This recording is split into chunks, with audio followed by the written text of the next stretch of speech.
parked my car all the way at Shaw. I'm guessing that's CAMH over there. And this is the parking lot. There's another wall on that side where I'm going to walk to. But the walls are pretty tall. And I can't imagine that they were at one point 50 feet or so. And that they were built by patients that were unpaid. They were probably coming here to get help, but they ended up having to build a wall, which sounds really awful. I mean, at least the weather is really nice, but kind of sad to see the information on the plaques. Yeah. But here's the wall. There's CAMH. Or maybe there's CAMH too. So I found the third plaque. I find it very sad that most of the plaques all talk about the fact that all the people that came here were unpaid, like had to do unpaid work, which is really sad because I'm sure they all came here to get help for their mental health or whatever they came here for. Whether they were, it doesn't even matter that they were inmates. The fact is they were forced to do manual labor for free, and it probably didn't help their mental health whatsoever. Here's the other side of the wall. I'm now going to walk to the plaque I see over there. So I found the fourth plaque. I walked here.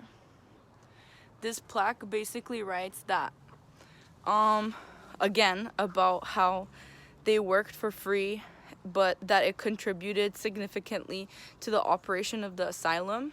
This hospital employee worked alongside patients in the carpentry workshop building, one of two 19th century buildings that are still around to this day. The reason the walls were built was to keep patients inside, and they were the ones who built it. Building the walls was used as treatment at the time for insanity.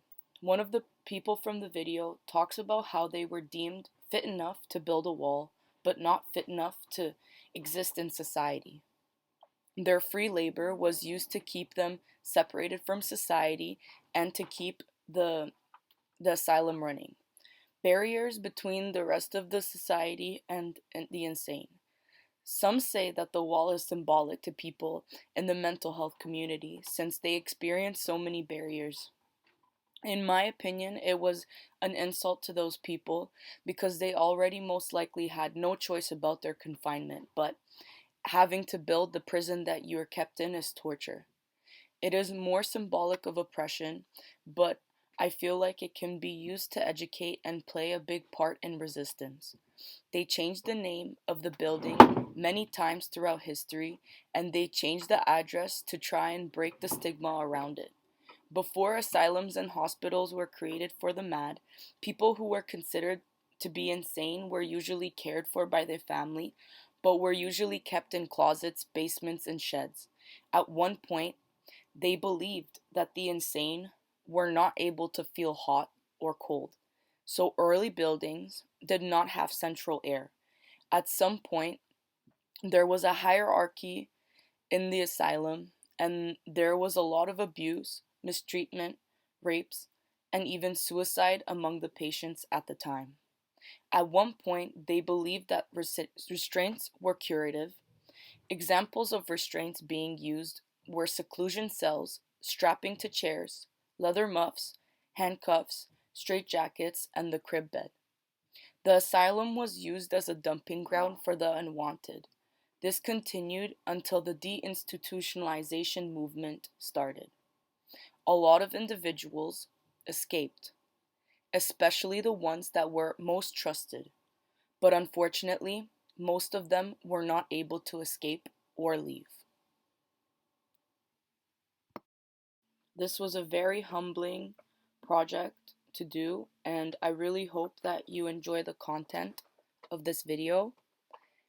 Um, I hope you have a good day, and thank you for getting us to go downtown to do this project.